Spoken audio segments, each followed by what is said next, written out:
Kinatutuwa mo ba kung lagi kang nambubuli ng ibang tao? Does it make you a better person? Mas napapatunayan mo ba na mas magaling ka sa ibang tao kapag nag-aapak ka ng kapwa mo? Let me tell you this.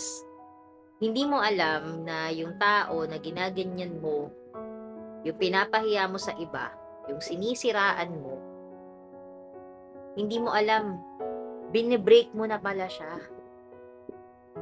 Akala mo nakakatuwa, and then most of the time, yung iba sa atin na nakakarinig o nakakakita, dinidismiss lang, tinatawanan pa.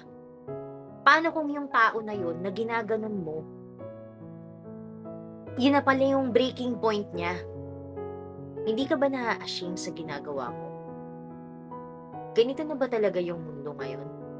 Kinakaligaya natin yung nanghuhusga tayo ng kapwa natin. Di ba pwedeng magtrabaho ka lang? Gawin mo lang yung dapat mong gawin. Mahirap bang maging kind? Mahirap bang maging mabuting tao? Sana iniisip niyo muna yung mga ginagawa niyo bago kayo nambubuli ng kapwa niyo. Kasi hindi niyo alam kung ano yung effect sa tao.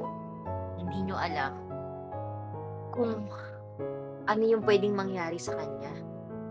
Hindi lahat tayo pare-pareho. Kaya sana, iniisip mo muna bago ka gumawa ng kung ano-ano. At sa mga katulad natin na nakakarinig, itama nyo naman, i-correct ninyo. Hindi nyo dapat ini-empower yung mga tao na nangaalipusta. Hindi mo yan kinakaganda o hindi mo yan kinakagaling. Pantay-pantay tayo. Sana alam mo.